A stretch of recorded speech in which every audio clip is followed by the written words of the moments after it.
नमस्कार दोस्तों, अपनी कहानी के इस कार्यक्रम में आपका बहुत बहुत स्वागत है। आज हम आपको एक रूसी लेखिका मारिना द्रुजीनिना की एक कहानी सुनाने वाले हैं। इस कहानी का मूल रूसी से हिंदी में अनुवाद किया है डॉक्टर चारुमती रामदास जी ने। तो कहानी इस प्रकार है। म्यूज़िक की क्लास में ग्लफीरा पेट्रोवना ने कठोरता से कहा, बच्चों, आज मैं तुम्हें नए गाने का डिक्टेशन देती हूँ और आप अच्छी तरह से उसे लिख लो, एक भी शब्द मत छोड़ना। तो फिर शुरू करें। सिप सिप मेरे चूज़ों। इसी समय पेटका रेतकिन ने व्लादिक गुसेव को गुदगुदी करने की ठान ली। व्लादिक चीखा और उछला। पेटका खिलखिला रहा था। ये क्या कर रहे हो तुम लोग, बदतमीज़। ग्लफीरा पेट्रोवना को गुस्सा आ गया। अच्छी डांट पिलाऊंगी। और उसने डिक्टेशन जारी रखा। सिप सिप मेरी वेलों, रुई के फाहों। अब व्लादिक गुसेव ने रेतकिन से बदला लेने का फैसला किया और उसने भी गुदगुदी की और अब पेटका चीखा और उछला। ग्लफीरा पेट्रोवना को और ज़्यादा गुस्सा आया और वह चिल्लाई, बिल्कुल बेशर्म हो गए हो, हाथ से निकल गए हो। अगर सुधरे नहीं तो तुम्हारा कुछ भी अच्छा नहीं हो सकता। सिर्फ बदमाश और डाकू, अपने बर्ताव पर फौरन गौर करो। और वह चूज़ों के बारे में आगे लिखवाने लगी और पेटका रेतकिन अपने बर्ताव के बारे में सोचता रहा और उसने अपने आप को सुधारने का फैसला किया।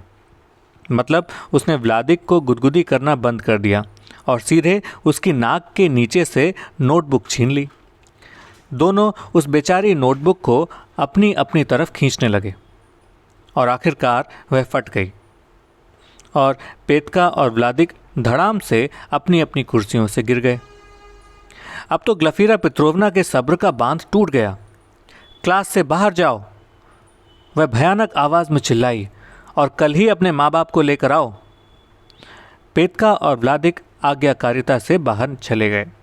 ग्लफीरा पेट्रोवना को फिर किसी ने परेशान नहीं किया, मगर वह शांत नहीं हो पा रही थी और लगातार दोहरा रही थी, सज़ा दूंगी, शैतान बच्चों को हमेशा याद रखेंगे। आखिरकार हमने गाना लिख लिया और ग्लफीरा पेट्रोवना ने कहा, आज रुचकिन बहुत अच्छी तरह बर्ताव कर रहा है और शायद उसने सारे शब्द अच्छे से लिखे हैं। उसने मेरी नोटबुक ली और ज़ोर से पढ़ने लगी और उसका चेहरा धीरे धीरे लंबा होने लगा और आंखें गोल गोल घूमने लगीं। सिप सिप मेरे चूज़ों, अच्छी डांट पिलाऊंगी। सिप सिप मेरी वेलों, बेशर्म, कैसा बर्ताव कर रहे हो। रुई के फाहों, बिल्कुल बेशर्म हो गए हो। मेरी भावी मुर्गियों, तुम जैसे लोगों से निकलते हैं डाकू और बदमाश। पानी पीने जाओ और अपने बर्ताव के बारे में सोचो। तुम्हें दंड दूंगी और पानी दूंगी और कल ही अपने माँ बाप को लेकर आना। अच्छी सज़ा दूंगी, इन शैतानों को हमेशा याद रखेंगे। पूरी क्लास मुंह दबाए रही और फिर ठहाके फूट पड़े, मगर ग्लफीरा पेट्रोवना मुस्कुराई तक नहीं।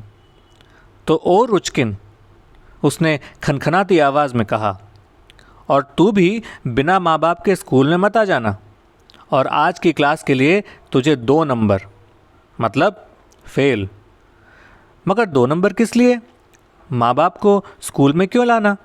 मैंने तो वही सब लिखा जो ग्लफीरा पेट्रोवना कह रही थी, एक भी शब्द नहीं छोड़ा था।